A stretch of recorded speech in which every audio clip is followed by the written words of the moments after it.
नमस्कार, मैं हूं जैनिश मसीह और आपका स्वागत है पब्लिकेशन न्यूज में। वक्त है उत्तर प्रदेश की बड़ी खबरों से आपको रूबरू कराने का। पहली खबर की ओर बढ़ते हुए बता दें, सुप्रीम कोर्ट ने आज गुरुवार 15 फरवरी को चुनावी बॉन्ड स्कीम को असंवैधानिक करार देते हुए इस पर रोक लगा दी है। सुप्रीम कोर्ट के फैसले के बाद बीजेपी नेता सुब्रमण्यम स्वामी ने प्रधानमंत्री नरेंद्र मोदी पर निशाना साधा है। उन्होंने सुप्रीम कोर्ट के इस फैसले के बाद पीएम मोदी से इस्तीफा देने की मांग की है।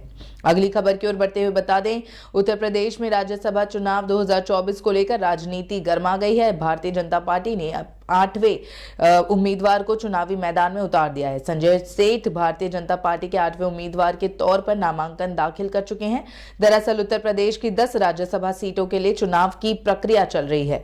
संख्या बल के आधार पर भारतीय जनता पार्टी 7 और समाजवादी पार्टी 2 सीटों पर आराम से अपने उम्मीदवारों को जीत दिला सकती है। वहीं एक सीट को लेकर संख्या बल पर मामला फंस गया है।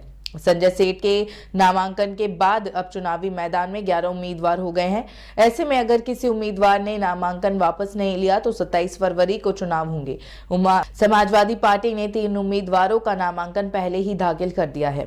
अगली खबर की ओर बढ़ते हैं। नेशनल कॉन्फ्रेंस अध्यक्ष और जम्मू कश्मीर के पूर्व मुख्यमंत्री फारूक अब्दुल्ला ने गुरुवार 15 फरवरी को कहा कि आम चुनाव की तारीख धीरे धीरे नजदीक आ रही है, इसलिए किसानों से सरकार को बातचीत करनी चाहिए। उन्होंने किसानों को प्रदर्शन के मुद्दे को तुरंत सुलझाने की भी सलाह दी है।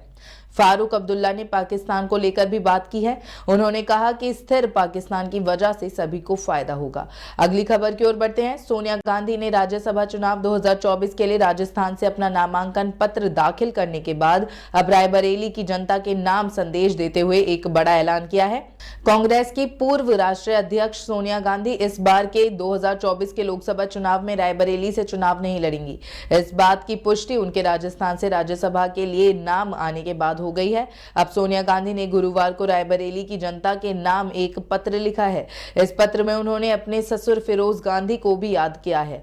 दीगर है कि देश की सबसे पुरानी पार्टी फिरोज गांधी को भूल गई है। ऐसे में सोनिया की चिट्ठी में कई मायने निकाले जा रहे हैं। अगली खबर की ओर बढ़ते हुए बता दें, इलाहाबाद उच्च न्यायालय ने ज्ञानवापी मस्जिद परिसर में स्थित व्यास के तहखाने में पूजा अर्चना की अनुमति दिए जाने के खिलाफ दायर अपील पर सुनवाई पूरी कर गुरुवार को फैसला सुरक्षित रख लिया है। न्यायमूर्ति रोहित रंजन अग्रवाल ने मुस्लिम पक्ष और हिंदू पक्ष की दलीलें सुनने के बाद अपना फैसला सुरक्षित रख लिया।